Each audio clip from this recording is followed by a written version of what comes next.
असम के मायोंग गांव में रोहन जहां इस समय बैठा था, वहां उसकी सांसें मानो थमने लगी थीं। वो वहां से उठना चाहता था, पर उसका शरीर उसका साथ नहीं दे रहा था।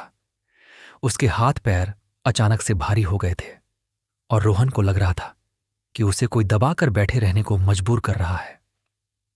नमस्कार मित्रों, भारत के उत्तर पूर्व में ब्रह्मपुत्र नदी के किनारे बसा एक छोटा सा गांव है मायोंग। ये गांव दिखने में बिल्कुल साधारण लगता है, लेकिन सदियों से इसे भारत का ब्लैक मैजिक कैपिटल कहा जाता है। यहां के बारे में ऐसी कहानियां सुनने को मिलती हैं जिन पर यकीन करना मुश्किल है। जो लोग असम के मायोंग गांव के बारे में जानते हैं, उन्होंने वहां के काले जादू की दुनिया के बारे में भी जरूर ही सुना होगा।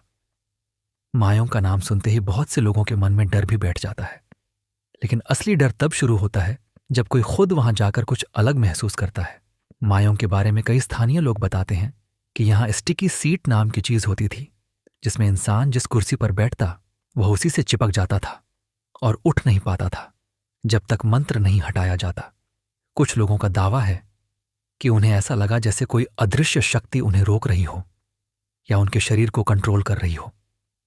यहां तक कि कुछ कहानियों में यह भी कहा गया है कि लोगों को लुकी मंत्र से गायब कर दिया जाता था या उन्हें कुछ समय के लिए बेहोश या निष्क्रिय बना दिया जाता था।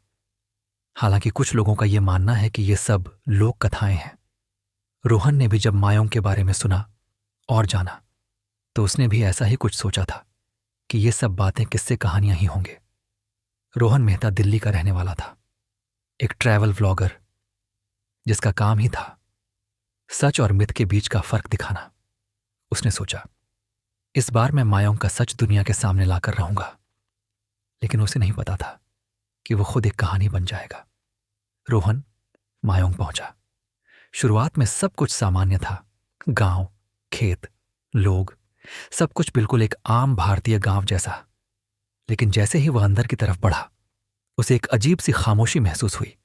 ऐसी खामोशी जिसमें आवाजें दब जाती हैं। वहां उसकी मुलाकात हुई एक बुजुर्ग ओंझा से, जिनका नाम था भोगेश्वर बेज। बेज मायोंग में उन लोगों को कहा जाता है जो पीढ़ियों से तांत्रिक विद्या सीखते हैं। रोहन जैसे ही भोगेश्वर के सामने पहुंचा, उन्होंने रोहन को देखते ही कहा, तुम यहां सच ढूंढने आए हो, कहीं ऐसा ना हो कि खुद ही खो जाओ। रोहन हंस पड़ा। उसे लगा यह बस डराने के लिए कहा गया डायलॉग है। रोहन ने उनसे कहा, अगर सच में यहां कुछ है तो मुझे दिखाइए।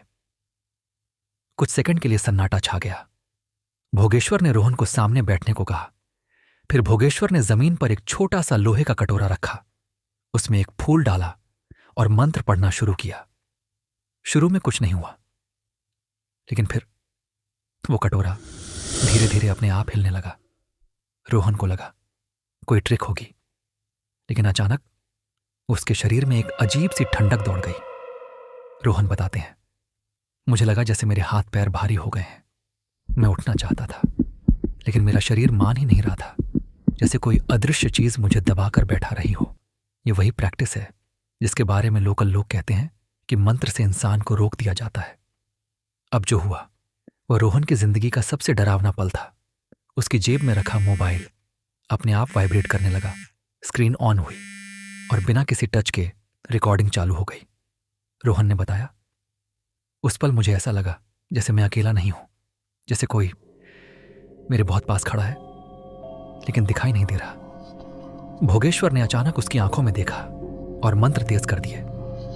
रोहन की सांसें तेज हो गईं, दिल की धड़कन बढ़ गई और फिर उसे साफ साफ सुनाई दिया, भाग जाओ। लेकिन वहां कोई नहीं था। कुछ मिनट बाद भोगेश्वर ने मंत्र बंद किया और सब कुछ नॉर्मल हो गया। कटोरा रुक गया, शरीर हल्का हो गया। रोहन उठकर खड़ा हुआ, लेकिन वह अब वही इंसान नहीं था। उसने जाते जाते एक आखिरी सवाल पूछा, यह सब क्या था? भोगेश्वर मुस्कुराया और बोला, तुमने सिर्फ शुरुआत देखी है। उस रात रोहन अपने होटल में सो नहीं पाया।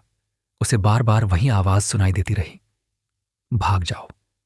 और सबसे डरावनी बात, उसके फोन में जो रिकॉर्डिंग थी उसमें उसकी आवाज नहीं थी, बल्कि एक दूसरी आवाज थी जो धीरे धीरे कह रही थी, यहां से कोई खाली नहीं जाता।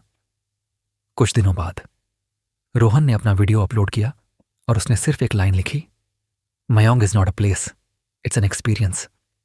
आज भी उस वीडियो के कमेंट्स में लोग लिखते हैं, हमें भी वो अजीब फीलिंग आई, कुछ तो है वहां। तो आप क्या मानते हैं, ये सब सच में काला जादू है या फिर दिमाग का खेल, डर और विश्वास का असर?